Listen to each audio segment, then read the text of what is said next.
Yunnan launches Promotion Week for intangible cultural heritage brands. More than 120 intangible cultural heritage brands have gathered in Dali, southwest China's Yunnan province for a promotion week, which opened on Sunday following a two-day annual conference on the protection of intangible cultural heritage. The event features an exhibition where traditional techniques are blended with trending lifestyle aesthetics and modern design to highlight the promotion week's goal of bringing intangible cultural heritage to people. 过去1年，非遗好物在平台的销售量超过了65亿单。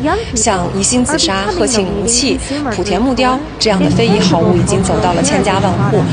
With digital transformation accelerating in this cultural sector, and new consumption scenarios springing up to better meet their demands. Data from a social media video platform, Dali, 理解到了我们一个发展的一个全过程，能更深刻地理解到一些大理的一些非遗的传承的一些东西。Cultural heritage over the past year. In the second half of 2025, many cities held or participated in intangible cultural heritage promotion activities, driving relevant service transactions in these cities up to a total of 19.1 billion yuan, $2.69 billion US dollars. Meanwhile, a digital exhibition in Dali is offering immersive experiences for visitors to learn about intangible cultural heritage. China has witnessed marked progress in the protection and inheritance of intangible cultural heritage since the promulgation of the law on